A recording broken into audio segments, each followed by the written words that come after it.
આજે નિષ્ફળ ગયેલી ભાજપની સરકાર સામે કોર્પોરેશનમાં શું કીધેલું? સત્તા પર 30 વર્ષ પહેલાં આવ્યા ત્યારે શું કહેતા હતા કેશુભાઈ, અમે કંઈ નહીં આપીએ પણ શુદ્ધ પાણી આપીશું, અમૃત જળ આપીશું. હું આપને પૂછવા માગું છું ને વડોદરા શહેરના નગરજનોને પૂછવા માગું છું, શું આ લોકો શુદ્ધ પાણી આપી શક્યા? 180 રૂપિયામાં 2 ટાઈમ પાણી ત્રીજા માળે ચડતું હતું, એની જગ્યા પર ખાડામાં લોકો પાણી પીતા થઈ ગયા અને ગંદુ પાણી આવતું થઈ ગયું. એક વસ્તુ જુઓ, રસ્તા પર ભૂવા પડી જાય, છોકરાઓ રસ્તા પર ચાલતા ચાલતા પડી જાય, મરી જાય.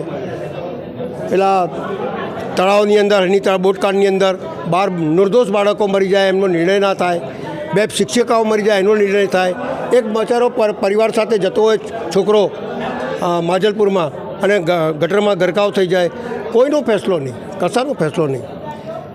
અમે એવું માનીએ છીએ કે આ જેટલા કોન્ટ્રાક્ટર છે એમાંથી 90% એમના જ કાર્યકર્તાઓ અને એમના પ્રશ્નો.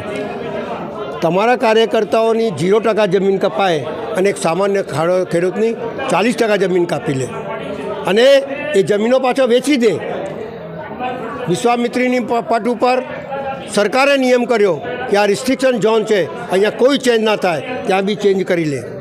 તમે એમના એક કામ જુઓ, ચાહે ડ્રેનેજનો જુઓ, ચાહે પાણીનો જુઓ, બધા એમના કોન્ટ્રાક્ટરો છે.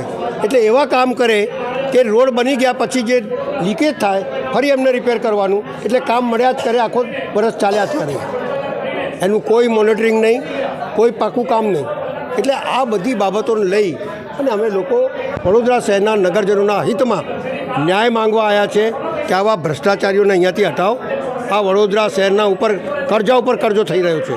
આજે તિજોરીમાં પૈસા નથી, સરકાર કહે છે કે કામ તમે ઓપનિંગ કરી દો. આજે 10-10, 15-15 વર્ષના કામો પડેલા છે, એ નથી થતા. પેલાના ઝોપડપટ્ટી તોડી દીધી, 10-10 વર્ષથી એમને મકાનો નથી મળ્યા. સંજયનગર, મધુનગર, આ જુઓ બચારા 70 માણસ મરી ગયા હોય અને મોટા મોટા વાયદા કરનારાઓ ચૂપ રહો તો સારું છે. કારણ કે તમે આ વડોદરા શહેરના કલંક છો. તમે લોકો આ વડોદરા શહેરને ખાડામાં નાખ્યું છે, ડ્રેનેજમાં ઉભરાયું છે, પાણી વગર રાખ્યા છે અને પૂર આવે 3 વખત અને લોકોને કરોડો રૂપિયા નુકસાન થાય તોય છતાં શરમ નથી. એટલા માટે એમના વડોદરા શહેરના નગરજનો માટે, એમના હિત માટે અમે અહીંયા આવેદનપત્ર આપી અને રજૂઆત કરવા આવ્યા છે. અને લડાઈ અમે નીચે લડીશું અને લોકોને જાગૃત કરીશું કે તમે તમારો હક લેતા શીખો, એ અમારી માંગ છે.